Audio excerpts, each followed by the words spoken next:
Mi nombre es Pamela Orozco Mendoza, yo soy psicóloga clínica, mi pregrado lo estudié en la UDLA, también soy psicoterapeuta, porque ser psicólogo no es lo mismo que ser psicoterapeuta. La psicoterapia te permite ejercer como terapeuta psicológico, hacer procesos de terapia psicológica, y para eso hay que formarse a través de la supervisión clínica. Yo tengo desde el 2017 tengo experiencia en el trabajo con psicoterapia hasta el día de hoy. Y bueno, en eso me he formado a través de la supervisión clínica. De ahí en temas de posgrados, lo que yo he hecho son los siguientes. Tengo un diplomado en temas de prácticas narrativas, que es el modelo, digamos, base de la intervención terapéutica que yo realizo, que lo estudié en México. También tengo un diplomado en temas de parentalidad, apego y desarrollo de la infancia en Chile, que me permite también realizar intervenciones con niños, niñas y adolescentes. Tengo un diplomado en derechos humanos en Argentina y un diplomado en apego a lo largo del ciclo vital. Es la violencia de género. Ok, a ver, la violencia de género parte de un marco mucho más amplio, que es la violencia, ¿de acuerdo? Cuando estamos hablando de violencia, hablamos de una situación basada en desigualdades, en perpetuación de estereotipos, en relaciones de poder. Normalmente en estas relaciones de poder hay relaciones asimétricas de poder, que son las que mantienen las experiencias de violencia. Las experiencias de violencia pueden ser actos consumados o actos con la tentativa de consumarse, porque evidentemente la violencia tiene una tipología que nos lleva a entender qué pasa con la violencia. La violencia genera daños en la dignidad, en la integridad de los seres humanos, en el desarrollo socioemocional, en el desarrollo evolutivo. Sus efectos siempre son a largo plazo. Entonces, primero es importante entender que ese es el marco general de la violencia. Ahora, cuando hablamos de violencia, también las estadísticas demuestran que existe un gran número de mujeres que son víctimas de violencia, ¿de acuerdo? Y entonces se empezó a utilizar el término violencia contra las mujeres para visibilizar una problemática. ¿Por qué no se habla de violencia contra los hombres? Porque en las estadísticas está demostrado que si bien los hombres también son violentados, normalmente los que violentan a los hombres son otros hombres. En cambio, quienes violentan a las mujeres son hombres, no son mujeres. Entonces, desde ahí aparece este término. Ahora, cuando aparece el término violencia contra las mujeres, con el tiempo nos empezamos a dar cuenta que se dejan de lado, se empiezan a dejar de lado otras realidades, especialmente todas las personas involucradas en la comunidad LGBTQ+. Entonces, a partir de esta realidad, se dan cuenta que hablar de violencia contra las mujeres deja de lado la visibilización. Claro que sí. El círculo de violencia se compone por un proceso paulatino, jamás desde un momento al otro. Normalmente los actos violentos se caracterizan por ser experiencias que se van construyendo con el tiempo y que normalmente tienen una primera fase en donde hay una conexión con la víctima, una conexión emocional, una conexión afectiva, una relación afectiva, eh, y especialmente hay mucha manipulación. Un tema importante en el que hay que entender es el siguiente. En ocasiones pensamos que la violencia sale de un momento al otro, pero jamás es así. La violencia, para ser violencia, suele ser progresiva. Y en ese sentido podemos entender que normalmente las primeras muestras de violencia es la violencia psicológica. Entonces hay actos que son violentos psicológicamente, que se van... Hay algo en violencia que es el iceberg de la violencia, que son como las violencias más visibles y las violencias como más invisibles. Entonces, normalmente la violencia psicológica se caracteriza por, al inicio, Las víctimas, las personas que viven violencia, porque muchas veces ellas no les cuesta salir. en terapia y ellas normalmente te dicen, me han dicho a mí como, es que se supone que yo como mujer tengo que darlo todo hasta el final, tengo que hacer mi mayor esfuerzo para que esta relación funcione. Porque si no das tu mayor esfuerzo y si no aguantas lo máximo, entonces no eres una buena mujer, ¿sabes? Es un estereotipo de género y es un castigo social que sienten las mujeres. Entonces, como ellas sienten, entre comillas, que es su culpa todo lo que el agresor está haciendo, entonces intentan quedarse ahí para intentar como resolver. Y entonces ahí ya está la dinámica violenta, entramada. Pero claro, si volvemos al círculo de la violencia, no es que el agresor te violenta todo el tiempo, entonces tú dices, es que tú no me quieres porque me pegas, no es como, ok, tensión, te pego, te golpeo, te maltrato y luego te doy amor, te doy flores, te doy regalos, te llevo de paseo, te digo que eres lo mejor de mi vida, te trato bonito y entonces estás en un constante, en una constante experiencia confusa de me quieres, pero a veces como que se te va la mano, pero claro, eso es mi culpa porque yo te hice enojar y entonces yo me quedo para que las cosas funcionen porque tú me demuestras que eres un buen hombre y entonces es una dinámica de mucha manipulación. Normalmente otro elemento que nos ayuda a entender por qué es difícil para las mujeres salir de las relaciones violentas es la siguiente. Por ejemplo, cuando tú hablas con una amiga y le dices, hoy estuve con mi pareja y nos peleamos y me insultó, normalmente desde afuera es más fácil ver las cosas porque la persona desde afuera no tiene esa relación afectiva con el agresor, ¿no? Entonces la amiga posiblemente te diga, amiga, pero es que eso está mal, tu novio no te tiene que tratar así. Pero ¿qué pasa? Los agresores buscan siempre reducir las redes de apoyo de las víctimas.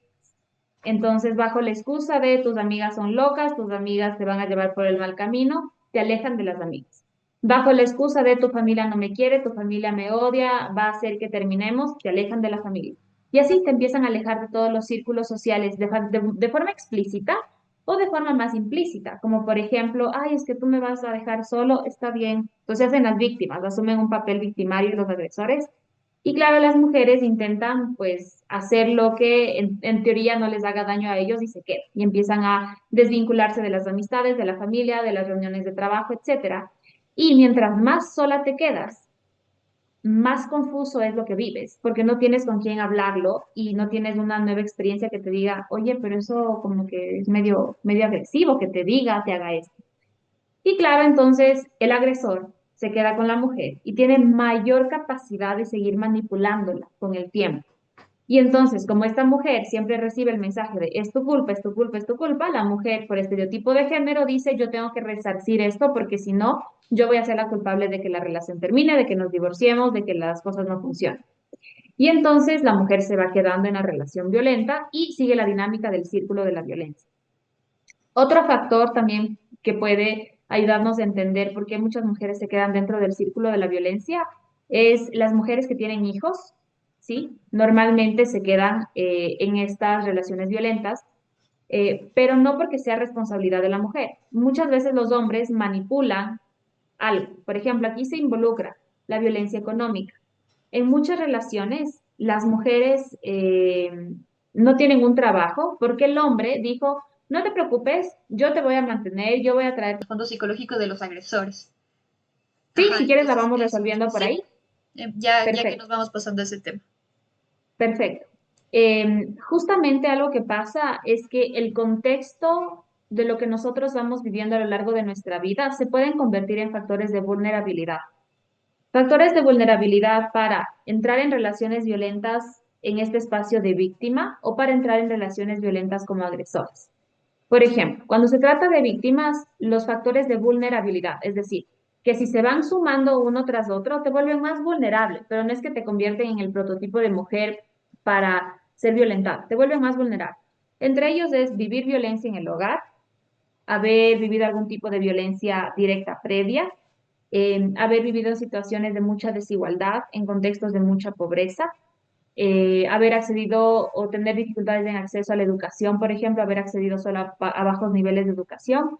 ¿Por qué? Porque mientras menos información tengas, te puedes confundir más.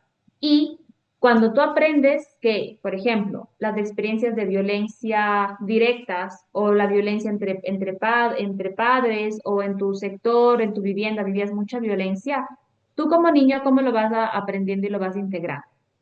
Los niños aprenden por modelamiento, aprenden viendo.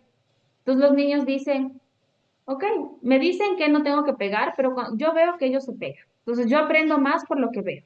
Y entonces aprendo que las relaciones humanas son violentas. ¿Y qué pasa si, por ejemplo, yo niña veo que papá y mamá tienen una relación de violencia, ¿cierto? Papá maltrata a mamá psicológicamente, físicamente, sexualmente. Cuando yo crezco y veo eso en una relación, lo que yo te decía antes, no se me hace tan raro porque ya lo había vivido antes y según yo así son las relaciones, ¿no? Como así son, así deben ser. Entonces me cuesta más identificar. Por eso es que vivir violencia es un factor de riesgo. Ahora, ¿qué pasa en el tema de los agresores y del perfil de agresores? ¿Por qué hablamos de agresores en términos masculinos? No porque estemos como radicalizadas en una postura feminista, porque además feminismos hay muchos, sino que por estadísticas está demostrado que quienes violentan más a las mujeres son hombres que las propias mujeres. Entonces, por eso hablamos en términos masculinos, por estadísticas. Entonces, ¿qué pasa? Los agresores, vamos a pensar, igual son niños que vivieron en contextos de mucha violencia, ¿de acuerdo? Y ellos aprenden que eso es normal y que así se relacionan las parejas y que esa es la forma de relacionarse. Esa es como esta vivencia de modelamiento. Y entonces, normalmente, una persona agresora en su infancia también recibió. Emocional de las víctimas o, bueno, sobrevivientes de violencia de género. ¿Cuáles son las secuelas? Ok, a ver, tenemos consecuencias a nivel psicológico y emocional, como tú muy bien lo has dicho, que se hablarían más a nivel como, o que se van a poder interpretar desde un nivel individual. También hay consecuencias en las relaciones interpersonales, hay consecuencias a nivel de conducta de las acciones. Tenemos consecuencias dependiendo de en dónde se ha ejercido la violencia. En el ámbito familiar, hay consecuencias en las relaciones familiares. Si se ejerció en las universidades, hay consecuencias en las dinámicas comunitarias de universidades. O si se cometió en un espacio laboral, van a haber consecuencias en el espacio laboral.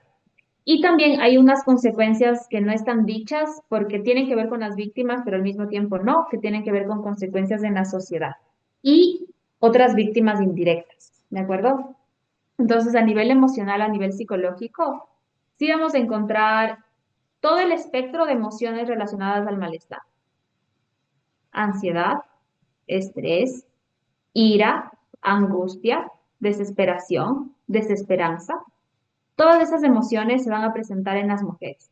En ocasiones, las emociones son tan intensas que pueden desembocar en un trastorno psicológico. Y aquí hay que hacer una aclaración bien importante.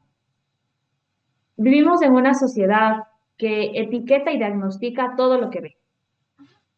Entonces, si te sientes muy triste, ya tienes depresión. Si sientes ansiedad, ya tienes ansiedad.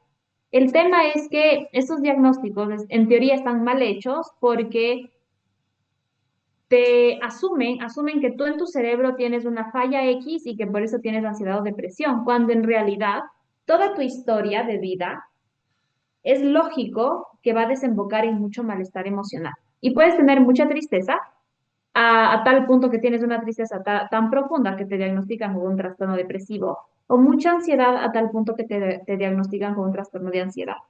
Pero más que el trastorno como tal, como un problema, es la consecuencia, como tú muy bien decías, de algo que habían vivido previamente, ¿ok? Una de las cosas que también suele pasar muchísimo en las mujeres y que a veces no se habla es del trastorno de estrés postraumático, ¿de acuerdo? Es de este espacio en donde las mujeres pueden llegar a soñar con los eventos de violencia, cada vez que hay algún estímulo que se parece a lo que ellas vivieron, estímulo olfativo, visual, de sensaciones corporales, se reactiva nuevamente como esa experiencia de dolor, de miedo, de angustia, de desesperación.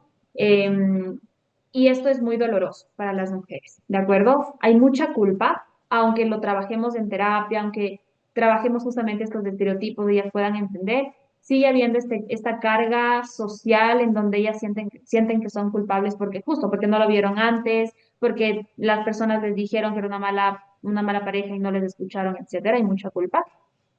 Digamos que esto pasa a nivel emocional. Si recuerdo algo más, te lo vuelvo a eso, ¿de acuerdo? En el tema relacional, hay muchas dificultades para relacionarse, porque las relaciones violentas te dejan con un temor presente, un temor real.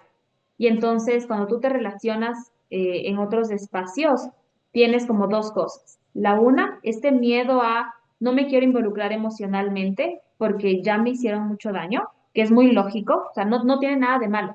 Es una consecuencia, pero no por eso es malo. A la final es protector que tus